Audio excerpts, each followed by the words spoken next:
Jujur ya, kalau boleh jujur sih, gue suka loh waktu rambut gue kuning itu, ternyata gue cocok juga lah rambut kuning itu. Jujur aja gue suka. Cuma karena waktu itu kan memang itu gue hanya untuk kebutuhan video klip aja. Jadi ya udah, terus besoknya kan karena Idul Adha ya harus saya potong. Aneh lah kalau saya sholat Idul Adha terus rambutnya kuning.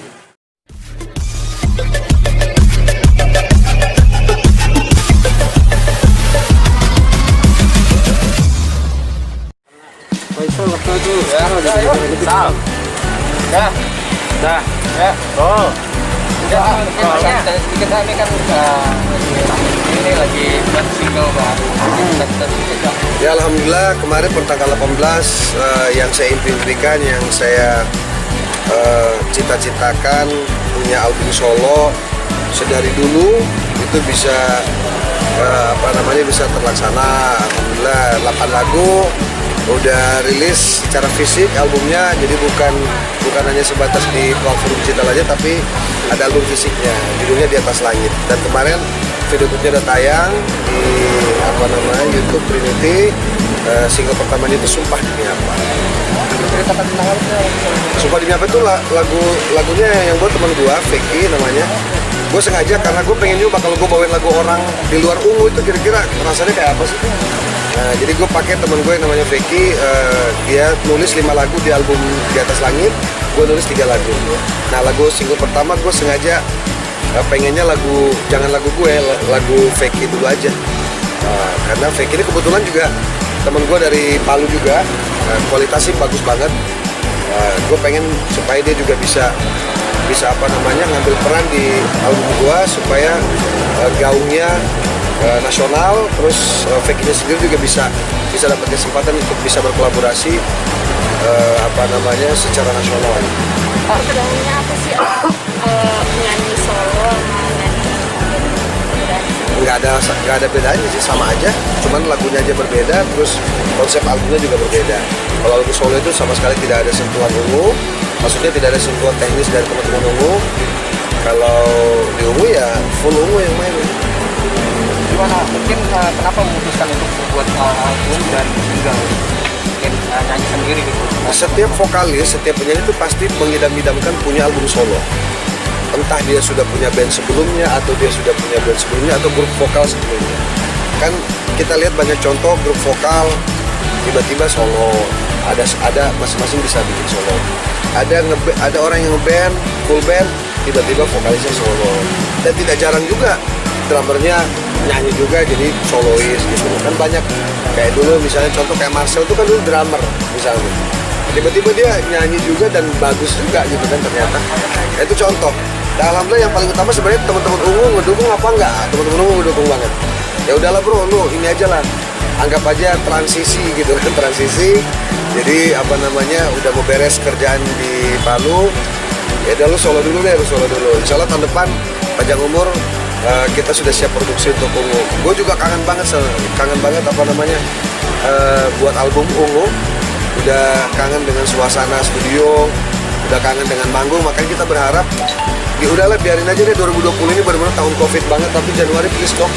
Januari udah bisa ini lagi lah, teman-teman musisi itu udah bisa kerja lagi. Sendiri gimana nih kan masa jabatan juga dan Iya. kemarin mau nyalon akhirnya mengundurkan diri. Iya. Nah, ini kan akan fokus sendiri untuk buat nyanyi atau seperti apa?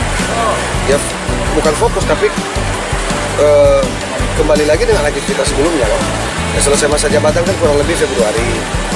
Nah di Februari itu juga kita udah bahasanya udah free lagi, udah lebih banyak waktunya lagi untuk bermusik, lebih bebas lagi untuk berkarya, tidak harus khawatir ini dan itu gitu kan. Ya makanya kita 2 hari lalu kita udah ngumpul, udah ngomongin untuk kira-kira mau bikin apa nih gitu kan.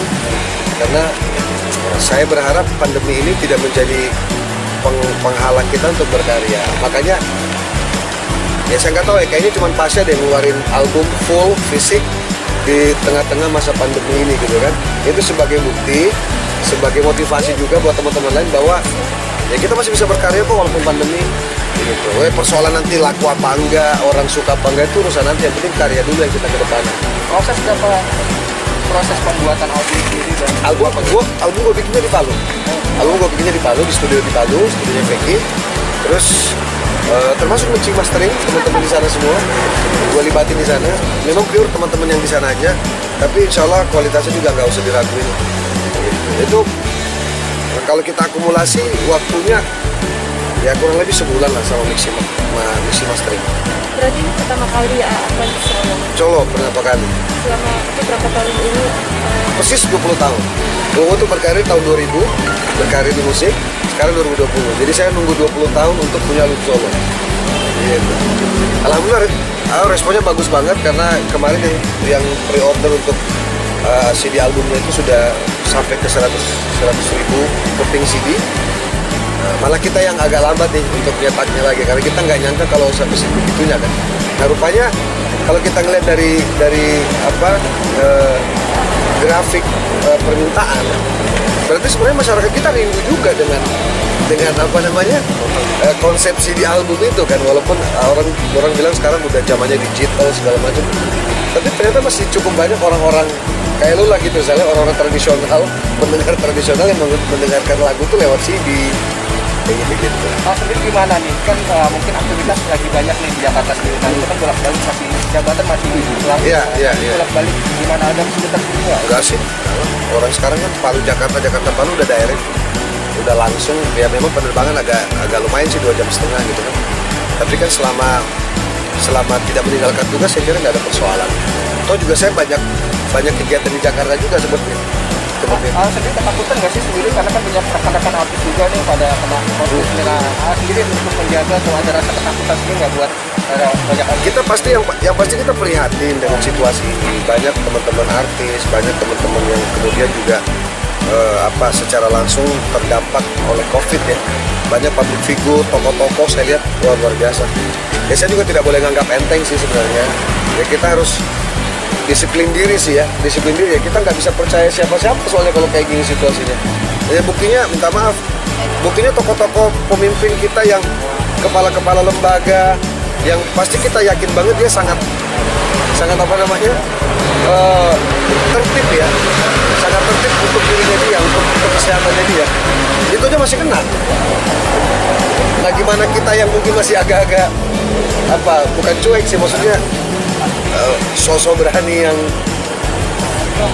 ngikut ketemu siapa kayak gini-gini, mana ada yang berani gitu seperti itu.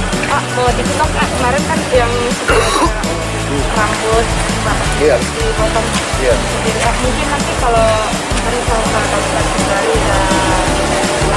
dia selesai masa ini mungkin akan bebas berekspresi lagi. Jujur ya, kalau boleh jujur sih, gue suka loh waktu rambut gue kuning itu, ternyata gue cocok juga lah rambut kuning itu. Jujur aja gue suka. Cuma karena waktu itu kan memang itu gue hanya untuk kebutuhan video klip aja. Jadi ya udah, terus besoknya kan karena Idul Adha ya harus saya potong. Aneh lah kalau saya sholat Idul Adha terus rambut gue kuning. Tapi saya suka. Jadi kalau kemudian kayaknya saya berpikir lagi untuk ngecat lagi setelah selesai masa jabatan. Event apa yang mau ditampilkan dari pasca Solo daripada pasca Ungu itu, apa yang membedakan?